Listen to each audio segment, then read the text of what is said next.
തുടങ്ങിയ നിങ്ങൾ വിചാരിക്കും എന്ത് പറ്റി വീണ് ചേച്ചിക്കുന്നത്? കാരണം എന്താണെന്ന് അറിയാമോ, കുറേ കുട്ടികൾ പുതിയതായിട്ട് കല്യാണം കഴിച്ച് വന്നവര് ആദ്യമായിട്ട് അടുക്കളയിലോട്ട് കയറുന്നവർക്കൊക്കെ ഭയങ്കര സംശയങ്ങൾ, അതായത് ഒരുപാട് കുഞ്ഞു കുഞ്ഞു സംശയങ്ങളുണ്ട്. അപ്പോൾ എപ്പോഴും സ്ഥിരമായിട്ട് അടുക്കളയിൽ ചെയ്യുന്നവർക്കൊക്കെ ഇതൊക്കെ വളരെ സില്ലിയായി തോന്നാം. പക്ഷെ എന്നോട് സംശയം ചോദിച്ചവർക്ക് വേണ്ടിയിട്ടാണ് ഞാൻ എങ്ങനെയാണ് പാത്രങ്ങൾ കഴുകുന്നത്, അതെങ്ങനെയാണ് അതിന്റെ രീതികളൊക്കെ ഞാൻ പറഞ്ഞുതരാം. അപ്പോൾ ഇത്രയും പാത്രം നമുക്ക് കഴുകാനുണ്ട്. അപ്പൊ ഇന്ന് വളരെ കുറവാണ് ഇത്രയും പാത്രങ്ങളാണ് ഇന്നിപ്പോ ഇനി കഴുകാനുള്ളത്. കാരണം ഇന്നൊരു ഹോളിഡേ ആണ്, അതുകൊണ്ട് കുറച്ച് പാത്രങ്ങളേ ഉള്ളൂ എന്നെ സംബന്ധിച്ചിടത്തോളം. അല്ലെങ്കിൽ കുക്കർ ഉണ്ടാവും, വലിയ വലിയ കലച്ചട്ടികൾ, അതുപോലെ തന്നെ കടായികളൊക്കെ ഉണ്ടാവും. അപ്പൊ അത് വേറെ ദിവസം ഞാൻ കാണിച്ചു തരാം. ഇന്നത്തെ പാത്രം എങ്ങനെയാണ് ക്ലീൻ ചെയ്യാൻ നമുക്ക് കാണാം. ആദ്യം തന്നെ നമുക്ക് എന്താ ചെയ്യേണ്ടതെന്ന് വെച്ചാൽ, ഇതുപോലെ മിക്കവാറും നമ്മൾ ഡൈനിങ് ടേബിളിൽ നിന്ന് പാത്രങ്ങൾ എടുത്തിട്ട് ഇവിടെ കിച്ചൺ സിങ്കിലോട്ട് ഇടുകയാണ് ചെയ്യുന്നത് പലരും. അപ്പൊ അങ്ങനെ നേരെ അഴുക്കോട് കൂടിയിട്ടുള്ള, അതായത് ഇതിൽ കുറച്ചതൊക്കെ ചെറിയ ചെറിയ ക്യാരറ്റിന്റെ പീസസും കറിവേപ്പിലൊക്കെ ഉണ്ടാവും. അപ്പൊ നമ്മൾ ഇതിലേക്ക് ഇട്ട് കഴിഞ്ഞാൽ സിങ്ക് ഒന്നാമത് ബ്ലോക്ക് ആവാനുള്ള ചാൻസസ് ഉണ്ട്. പണ്ട് എൻ്റെ പഴയ വീട്ടില് കിച്ചൺ സിങ്ക് എപ്പോഴും ബ്ലോക്ക് ആവാറുണ്ടായിരുന്നു. അപ്പൊ അന്ന് ഫിലിപ്പിനെ പെൺകുട്ടികൾ ക്ലീനിങ്ങിന് വരുമ്പോൾ അവരിങ്ങനെ ചെയ്യുമായിരുന്നു. പിന്നെയാണ് ഞാൻ അത് മനസ്സിലാക്കിയത്. കാരണം ഇത് മുഴുവനും ആദ്യം തന്നെ സിങ്കിലോട്ട് ഇട്ട് കഴിഞ്ഞാൽ കംപ്ലീറ്റ് അങ്ങ് ബ്ലോക്ക് ആയി പോകും. അതുകൊണ്ട് നമ്മൾ പാത്രങ്ങളിലുള്ള വേസ്റ്റ് ഒക്കെ ആദ്യമേ തന്നെ എന്ത് ചെയ്യണം, ഒരു പാത്രത്തിലോട്ടോ അല്ലെങ്കിൽ ഒരു കവറിലോട്ടോ അങ്ങ് മാറ്റാം. അപ്പോൾ ഇതിൽ ചാറ് കുഴപ്പമില്ല, പക്ഷെ പരിപ്പാണെങ്കിലും ചോറാണെങ്കിലും ഇതേപോലെ തന്നെ കറി ലീവ്സ് ആണെങ്കിലും ഒക്കെ ആദ്യം തന്നെ ഒരു പാത്രത്തിലോട്ട് മാറ്റാം. ഓക്കെ, അപ്പൊ ആദ്യം തന്നെ എന്താ ചെയ്യേണ്ടതെന്ന് വെച്ച് കഴിഞ്ഞാൽ, പ്ലേറ്റ് കൊണ്ടുവരുന്ന സമയത്ത് തന്നെ ഇതിലോട്ടങ്ങ് മാറ്റി കഴിഞ്ഞാൽ നമ്മളെ പ്രോസസ്സ് വളരെ എളുപ്പമായിരിക്കും. ഞാനിപ്പോൾ ആദ്യം നിങ്ങൾക്ക് കാണിക്കാൻ വേണ്ടി ഇങ്ങനെ വെച്ചു എന്ന് മാത്രം, അല്ലെങ്കിൽ നമ്മൾ ആദ്യമേ തന്നെ ഇതങ്ങ് മാറ്റും. അപ്പൊ സിങ്കിലോട്ടൊന്നും വരില്ല. അപ്പൊ ആദ്യം ഞാൻ എല്ലാ വേസ്റ്റും ഈ പാത്രത്തിലോട്ട് മാറ്റിട്ട് കേട്ടോ. അപ്പൊ ഞാനിത് അത്യാവശ്യം സോളിഡ് ആയിട്ടുള്ള കാര്യങ്ങളൊക്കെ ഇതിലോട്ട് മാറ്റിയിട്ടുണ്ട് കേട്ടോ. അപ്പോൾ പിന്നെ ഞാൻ എന്താ ചെയ്യാന്ന് വെച്ച് കഴിഞ്ഞാൽ, ആദ്യത്തെ ഒരു സിങ്ക് ക്ലിയർ ചെയ്തിടും, എന്നിട്ട് വെറുതെ വാഷ് ചെയ്തിട്ട് ഇതിലോട്ട് അങ്ങ് മാറ്റും. അപ്പോൾ നിങ്ങൾ വിചാരിക്കും ഇത് ഇരട്ടിപ്പണിയാണല്ലോ എന്ന്, പക്ഷെ അങ്ങനെ ചെയ്യുമ്പോഴാണ് എനിക്ക് ഒരു തൃപ്തി തോന്നാറുള്ളത്. സോപ്പ് ഇടുന്നേക്കാളും മുമ്പ്, അല്ലെങ്കിൽ എന്താ പറ്റുന്ന അറിയാമോ, നമ്മുടെ ആ സ്പോഞ്ചിലൊക്കെ ഇതേപോലെ അഴുക്കുകൾ അങ്ങ് പറ്റി പിടിക്കാം. ഒരുമിച്ച് പാത്രങ്ങൾ ഇങ്ങനെ വരില്ലല്ലോ, ഓരോ പ്രാവശ്യം പാത്രങ്ങൾ വരുമ്പോൾ ഇതേപോലെ അങ്ങ് ചെയ്ത് ഇട്ടേച്ചാൽ മതി.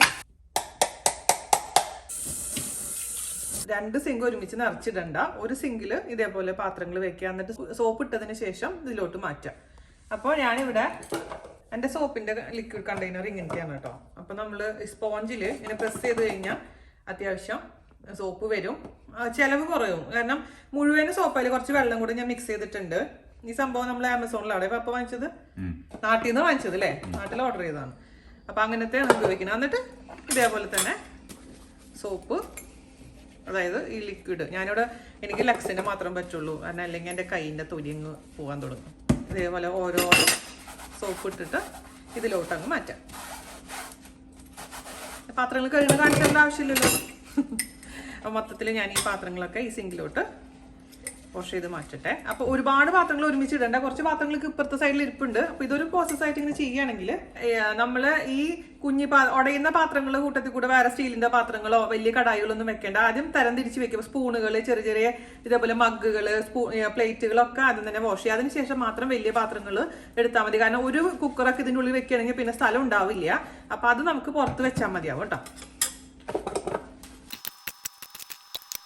അതേപോലെ തന്നെ നമ്മളിപ്പോൾ പൂരിയൊക്കെ വറക്കാൻ ഉപയോഗിച്ച പാത്രമൊക്കെ ഉണ്ടല്ലോ, കൂടുതൽ എണ്ണയുള്ള പാത്രങ്ങളൊക്കെ ഇതിൽ കൂടി ഇടരുത് കേട്ടോ. കാരണം അവസാനം മാത്രം അത് ഉപയോഗിച്ചാൽ മതി. കാരണം അത് എണ്ണമയം നമ്മുടെ ഈ സ്പോഞ്ചിൽ ഉണ്ടാവും. അതുകൊണ്ട് എല്ലാ പാത്രത്തിലോട്ടും എണ്ണമയം വരും. അതുകൊണ്ട് അങ്ങനത്തെ പാത്രങ്ങളൊക്കെ ഏറ്റവും അവസാനം വാഷ് ചെയ്താൽ മതി കേട്ടോ. അപ്പൊ ഈ ഭാഗത്തേക്കുള്ള സിങ്കിൽ ഞാനെല്ലാം സോപ്പ് ഇട്ട് വെച്ചിട്ടുണ്ട്. ഇനി നമുക്ക് വാഷ് ചെയ്യാം. ഞാനിവിടെ ചൂടുവെള്ളത്തിലാണ് കേട്ടോ വാഷ് ചെയ്യുന്നത്. ഞാനിവിടെ വാദമുള്ളതുകൊണ്ടല്ലേ, തണുപ്പായതുകൊണ്ട്. അല്ലെങ്കിൽ ചൂടുവെള്ളത്തിൽ വാഷ് ചെയ്ത് കഴിഞ്ഞാൽ നല്ല ക്ലീൻ ആവും. ശരി, വാദമുണ്ട് സമ്മതിച്ചു. കിച്ചണിലേക്ക് മാത്രം 2-3 ടർക്കി മാറ്റി വെച്ചിട്ടുണ്ട്. അതങ്ങനെ വിരിച്ചിടും. അതിനുശേഷം വാഷ് ചെയ്ത പാത്രങ്ങൾ ഇങ്ങനെ കമത്തി വെക്കും. കുറച്ച് കഴിയുമ്പോഴേക്കും അതിന്റെ വെള്ളമൊക്കെ വന്നിട്ടുണ്ടാവും. അതിനുശേഷം വേറെ ടർക്കി വെച്ചിട്ട് തുടച്ചിട്ട് എവിടെയാണ് അതാത് പ്ലേസസിൽ വെച്ച് കൊടുക്കും. അത്രേ ഉള്ളൂ പരിപാടി. അപ്പൊ ഇതേപോലെ എല്ലാ പാത്രങ്ങളും ഒരു ബാച്ച് ആവുമ്പോഴേക്കും അതിന്റെ അത്യാവശ്യം വെള്ളമൊക്കെ വറന്നിട്ടുണ്ടാവും. അല്ലെങ്കിൽ വേറെ ടർക്കി വിരിച്ചു കൊടുക്കാം. അപ്പൊ 2 സ്ഥലത്തായിട്ട് പാത്രങ്ങൾ വാഷ് ചെയ്ത് വെച്ചിട്ടുണ്ടായിരുന്നു. കുറച്ച് നേരമായി, ഇപ്പൊ 1 മണിക്കൂറൊക്കെ ആയിട്ടുണ്ടാവും. അപ്പോൾ അതിനുശേഷം ഒരു തുണി എടുക്കുക, നന്നായിട്ട് തുടച്ചു വെക്കുക. എന്താണെന്നറിയാമോ, പാത്രങ്ങൾ തുടച്ചു വെക്കാൻ പറയുന്നത് വെച്ചാൽ, നമ്മൾ കബോർഡിൽ വെക്കുമ്പോൾ ചില വീടുകളിൽ കബോർഡ് ഉള്ളിലത്തെ സംഭവം മരമായിരിക്കും.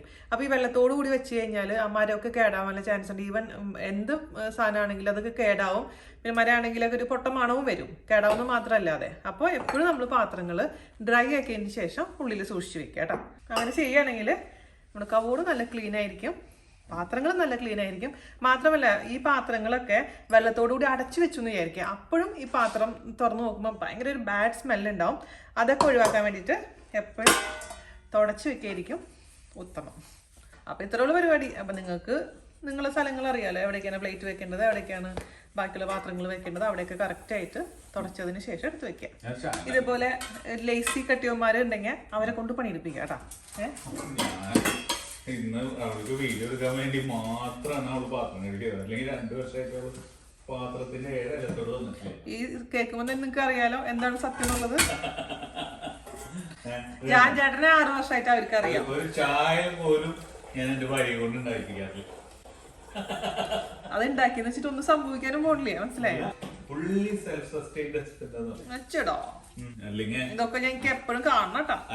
അല്ലെങ്കിൽ അണ്ടർവെയർ പോലും ഞാൻ എടുത്തു കൊടുക്കണം പറയും. അത് സത്യമാണ്. ഞാൻ ചേട്ടൻ പുറത്തേക്കൊക്കെ പോണെങ്കിൽ പാക്ക് ചെയ്യാനൊക്കെ പുള്ളി തന്നെ ചെയ്തോളും. അത് ഞാൻ എന്നും പറയാറുള്ള കാര്യം. ഉള്ളതുപോലെ ഞാൻ പറയാറുണ്ട് കേട്ടോ. പുള്ളി അതൊക്കെ ചെയ്തോളും. അല്ലാതെ എല്ലായിടത്തും കയ്യിൽ കൊടുക്കണം അങ്ങനെയൊന്നുമില്ല. അതൊക്കെ ചെയ്തോളും. ഈ കാര്യങ്ങൾ ചെയ്യൂല. നമ്മള് പാത്രങ്ങളൊക്കെ തുടച്ച് കംപ്ലീറ്റ് ചെയ്തതിന് ശേഷം നമ്മുടെ സിങ്ക് രാത്രി ഉറങ്ങാൻ പോണേക്കാൾ മുമ്പ് ഇങ്ങാക്കൂ. അത് നമ്മുടെ നാരങ്ങയുടെ തൊലിയൊക്കില്ലേ, അതൊന്നും കളയണ്ട, അങ്ങനെ എടുത്ത് വെക്കുക. നാരങ്ങയുടെ തൊലി ഇങ്ങനെ ഇട്ട് കൊടുക്കുക. കുറച്ച് ബേക്കിംഗ് സോഡ പഴയതുണ്ടെങ്കിൽ അതും കുറച്ചിട്ട്, അതില്ലെങ്കിലും കുഴപ്പമൊന്നുമില്ല കേട്ടോ. നമ്മൾ സാധാരണ സിങ്ക് കഴുകണ എന്തെങ്കിലും ലിക്വിഡ് ഒഴിച്ചാൽ മതി. എന്നിട്ട് അതായത് ഈ നമ്മളിപ്പോ മീൻ അതുപോലെ തന്നെ ചിക്കൻ മീറ്റൊക്കെ എടുത്തു കഴിഞ്ഞാൽ ഈ സിങ്കിനൊക്കെ ഒരു ഉളുമ്പ് മണൊക്കെ ഉണ്ടാവാനുള്ള ചാൻസ് ഉണ്ടാവും. അത് കളയാൻ വേണ്ടിയിട്ടാണ് ഈ ലെമൺ എടുക്കാൻ പറയുന്നത്. അല്ലെങ്കിൽ ലെമൻ്റെ ആവശ്യമൊന്നുമില്ല. അപ്പൊ ഇത് ലെമൺ ഇടുമ്പോൾ ഒരു ഫ്രഷ്നെസ് ഉണ്ടാവും. ഫ്രഷ്നെസ് നമുക്ക് ഫീൽ ചെയ്യും, പാവ സിങ്കിനും ഫീൽ ചെയ്യും. ശേഷം സിങ്കിലേക്ക് ഇങ്ങനെ തേച്ച് പിടിപ്പിക്കുക കുറച്ചു നേരം. അതിന് ശേഷം നന്നായിട്ട് ലിക്വിഡ് സോപ്പ് ഒഴിച്ചിട്ട് ക്ലീൻ ചെയ്ത് കൊടുക്കും. അല്ലെങ്കിൽ ഇതില്ലെങ്കിൽ വിനീഗർ ഒഴിച്ചാലും മതിയാവും കേട്ടോ. ലെമൺ ഇല്ലെങ്കിൽ സിങ്ക് കുറച്ചു നേരം ഇങ്ങനെ ഇട്ടോളൂ കേട്ടോ, പിടിപ്പിച്ചിട്ട്. അതിനുശേഷം നന്നായിട്ട് വാഷ് ചെയ്ത് കളയാം. ഇപ്പൊ സിങ്കിന് നല്ലൊരു മണം വരും, ചെറുനാരങ്ങ. അപ്പൊ നിങ്ങൾക്ക് ഇഷ്ടപ്പെട്ടു എന്ന് ചോദിക്കുന്നു. അതായത് നമ്മൾ റിക്വസ്റ്റ് ചെയ്ത ആൾക്കാർക്ക്, ബാക്കിയുള്ള ആൾക്കാർക്ക് ഇഷ്ടപ്പെടാൻ ചാൻസ് ഇല്ല. അപ്പൊ ഇത്രേ ഉള്ളൂ. അപ്പൊ അടുത്ത ടോപ്പിക്കായിട്ട് ഞാൻ വരാം. ഫ്രിഡ്ജ് എങ്ങനെയാ വൃത്തിയാക്കുക, ഫ്രിഡ്ജ് എങ്ങനെയാണ് ഓർഗനൈസ് ചെയ്യാന്നൊക്കെ പറഞ്ഞ് ചോദിച്ചിട്ടുണ്ട്. അപ്പൊ അതുപോലെ നമുക്ക് ചെയ്യാം.